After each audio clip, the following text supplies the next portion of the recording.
Hi, everyone. This is Aaron for Solo Network. I'm here once again with Dr. Daniel K. Ng. Dr. Daniel, it's great to talk to you again. I want to know about this Asian American Ministry Formation class that I heard about. Can you tell me more about it? Hi, everyone. My name is Daniel. I teach at Western Seminary in Portland, Oregon.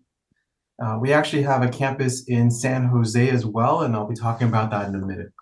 Um, One of the things I really wanted to do to serve the church is to have a course where people who are serving in ministries that reach Asian Americans would be able to start a journey where they would become lifelong learners and understand what it takes to reach Asian Americans in particular.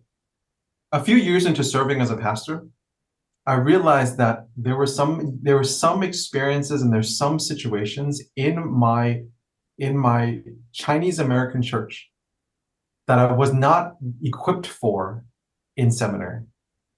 And this is not to throw shade at seminary. I realized that they're trying to reach, kind of majority people, right? Um, and my old mentor at Talbot, his name is Ben Shin. Some of you might be familiar with him. He called me and said, "Hey, I'm going to start this new program in Asian American ministry. Would you be interested in joining us for this?" And so I did. I actually started a doctor of ministry in Asian American ministry. And it was through that experience I learned a lot about myself. The coursework was really helpful in that it really helped me develop as a leader and helped me to understand about how to reach Asian Americans in my contexts. I'm not saying it had all the answers, but it really helped me to frame the way I do things and to give me a strategy for which I can continue to serve others. Um, and so this summer, I want to offer a master's level course. It's an elective at Western Seminary, and I'm calling it Asian American Ministry Formation.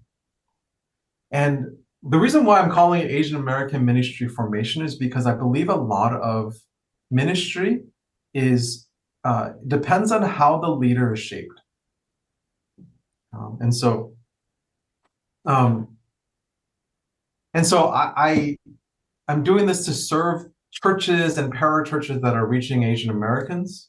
Um, so whether that be in the immigrant church or in these Asian American English speaking models, or even folks who are reaching them on a university campus or in a mega church or in a church plant and so on.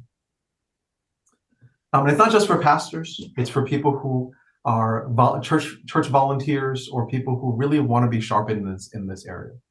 Um, we're doing it at our San Jose campus, which is our satellite campus. I really thought that the location would be a benefit for us, especially since we do have students in that area who are in these ministry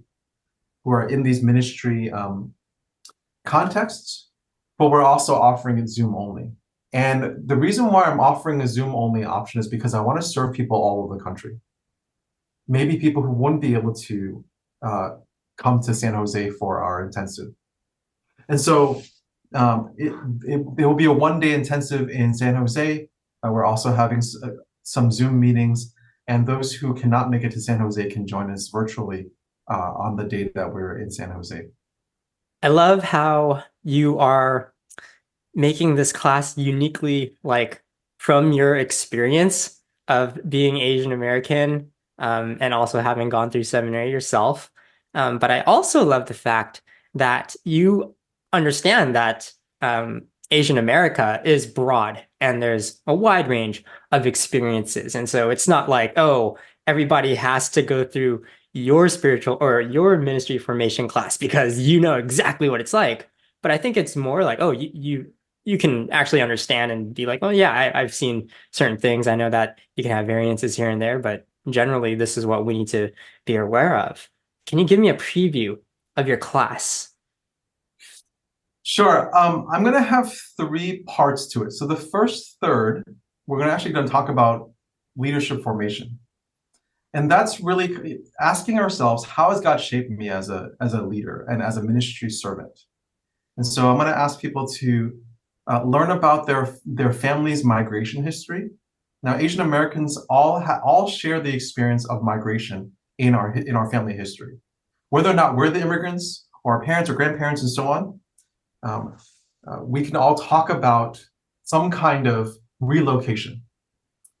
And when I say relocation, it's not just immigration, because some people are also forcibly relocated. They're refugees, and so and that has shaped us as well. And so I want us to learn. I want us to learn about ourselves, and just to say, hey, how has that shaped you? How is that? What was it like growing up, hearing stories about your family's migration, or so on? And what are the values that has instilled in you? Um, most people, even Asian Americans, are not well informed about Asian American history. So we're going to actually learn some Asian American history. I have a book that we're going to read, and so we're going to reflect on that. How does your family history fit into Asian American history? And then have people reflect on, hey, how does that shape me? What are the tendencies I have as a leader? How do I relate to God because of my experience, because of my minority experience, or because I've I've I might have felt different growing up, or the values of my ancestors. How has that shaped me, and so on. So that's the first third. In the second part of the class, we're actually going to talk about the different models of ministries that reach Asian Americans. So that's everything from the immigrant church to when you start having like an English ministry, an English speaking ministry, uh, to we're actually starting to see a lot of church plants that are Asian American but English speaking only. We've been seeing that for the last decade. We're seeing more of those.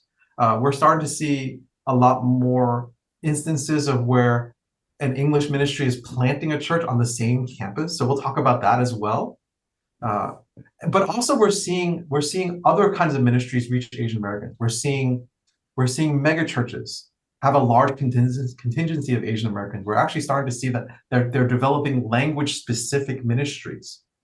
But we're actually seeing the success of campus ministries as well. They're specifically discipling Asian Americans so that we can have an impact on the world.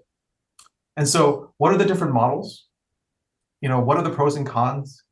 What's the future of the Asian American church? How do we, what might be more effective, less effective, and so on. We're going to have those discussions. And then the final third of the class is where we're actually going to be talking about developing the idea of contextualizing our messages for our Asian American audiences. And so this is actually a very biblical concept. Contextualization is all throughout the Bible. And so when we have messages, we're seeing that it's being shaped according to the people that it's reaching.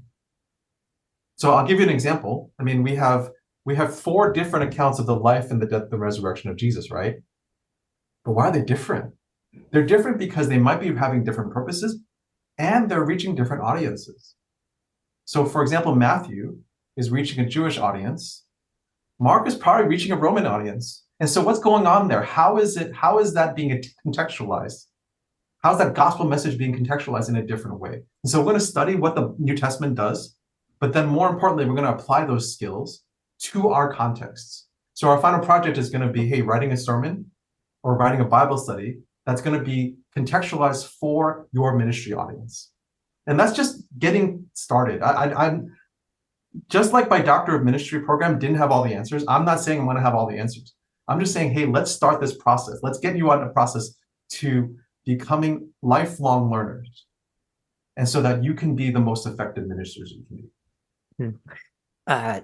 That sounds exciting. That sounds extremely relevant. I love how you obviously have a grasp of the landscape and what it looks like, but you also know how our past will impact our future. And it looks like you're very forward-looking in terms of the students' ministry and how you want them to serve the church and the Lord in this way. I think this is a great place to end. Do you have any encouragement for ministry formation in general? Let's say that people are interested in your class, maybe they can't make it. What would you just say to our audience in terms of, hey, just because you can't attend my class, you should still look out for your own ministry formation, even those who have already gone to seminary and are serving in ministry? How would you like to encourage them today? Well, what I'd like to say is make sure that you are continuously learning. Learn about yourself.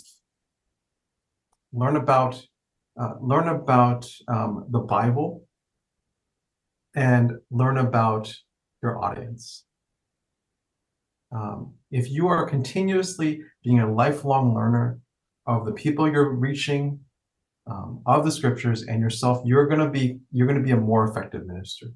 And so continue to reflect. Think about how your tendencies affect the way that you interact with people, the way you relate to God. Think about what might be more effective to your people at a certain time. You're ministering to specific people in a specific place at a specific time. And so be a student of them, learn about them. And then, of course, the Bible is timeless. It's God's word for us. And so you can always continuously learn about what's going on in Scripture so that you can be a more effective minister. Sola Network exists to influence the emerging generation of Asian Americans and those who lead them with the gospel of Jesus Christ. Find our articles, book reviews, podcasts, and more at sola.network. If you would like to partner with Sola Network through collaboration, networking, volunteering, or giving, please contact us through the website.